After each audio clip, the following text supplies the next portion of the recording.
ये तो मैं अपने मायके से लाई हूँ। रेनू बहू जरा वो नया वाला टी सेट निकाल देना, शाम को चाय पर मेरी कुछ सहेलियाँ आने वाली है। रेनू की सास वंदना जी ने सोफा ठीक करते हुए कहा। रेनू ने तेज आवाज में पूछा, वही वाला सेट जो मैं अपने मायके से लाई हूँ? वंदना जी को पता था रेनू की यही आदत है। वो समझ चुकी थी कि वही वाला टी सेट निकालना है, पर रेनू एक बार आदतन घिना जरूर देती थी कि वंदना जी ने हामी भरी और काम में लग गई। शाम को वंदना जी की सहेलियां आई और उन्हें टी सेट का डिजाइन बहुत पसंद आया।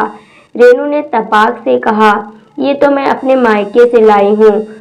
सोसाइटी में भजन संध्या थी। रेनू और उसकी सास वंदना जी ने भी भजन संध्या में तैयार होकर गई। एक पड़ोसन ने कह दिया कि वंदना जी, आपकी साड़ी बहुत सुंदर लग रही है, आज आप इसमें जच रही हैं।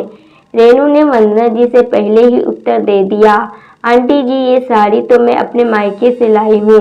और रेनू का चेहरा खिल गया। वंदना जी चुप रही। रेनू के पति सुरेश ने एक दिन कहा, रेनू भूख लग रही है, जरा सी मठरी और बेसन के लड्डू दे देना।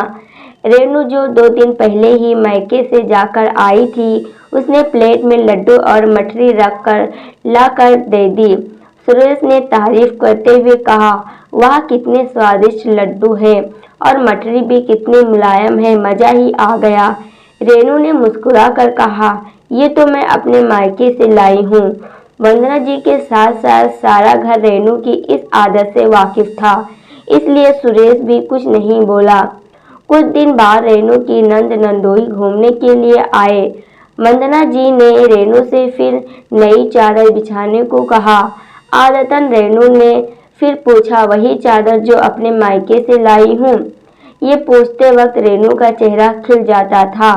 रेनू स्वभाव की अच्छी थी, सुंदर और सुशील थी।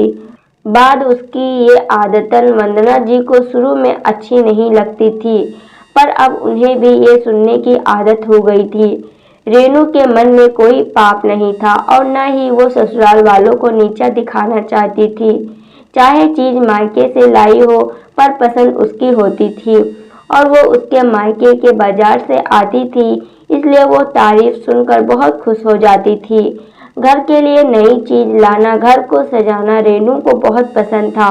वो जब भी मायके जाती थी, मम्मी नगद रुपए देती थी, वो उन्हीं रुपयों से घर के लिए सामान खरीद लाती थी।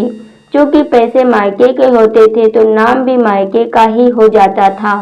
रेनू मायके जब भी जाती थी, उस पर जिम्मेदारी का बोझ नहीं रहता था, तो वो वहां से जी भर की शॉपिंग कर लेती थी। वहां रसोई का काम भी नहीं होता था, इसलिए वो मायके से सारा सामान ले आती थी। शाम तक नंद नंदोई आ गए। नंद ने पलंग पर बिछी चादर देखकर कहा, भाभी चादर तो बड़ी सुंदर बिछाई है, कलर और कपड़ा भी शानदार है। रेनू खुश हो गई और बोली, दीदी ये तो मैं अपने मायके से लाई हूँ। नंद भी अपनी भाभी की इस आदत से वाकिफ थी, इसलिए नंदोई जी को ये अटपटा लग रहा था। उन्हें मजाक करने की सूझी। उन्होंने रेनू के 6 महीने की गुड़िया को गोद में उठाया और उसके साथ खेलने लगे। रेनू रसोई के काम में व्यस्त थी। हॉल में ससुर जी, वंदना जी, पति सुरेश और नंद भी बैठी थी। नंदोई जी ने गुड़िया की तारीफ करनी शुरू कर दी।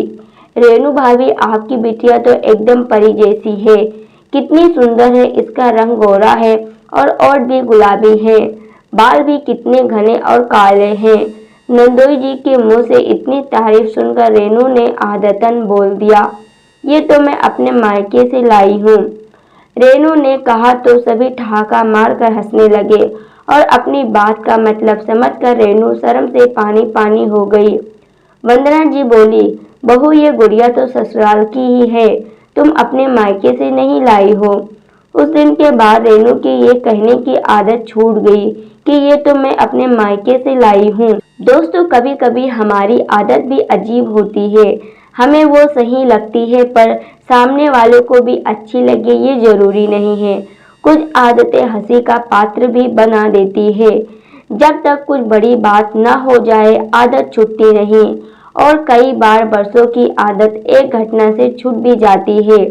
दोस्तों इस वीडियो के बारे में आपकी क्या राय है कमेंट करके जरूर बताइएगा। वीडियो पसंद आई हो तो लाइक शेयर करना मत भूलना। अगर आप चैनल पर नए आए हो तो चैनल को सब्सक्राइब जरूर कर लेना। पूरी वीडियो देखने के लिए आपका बहुत बहुत धन्यवाद।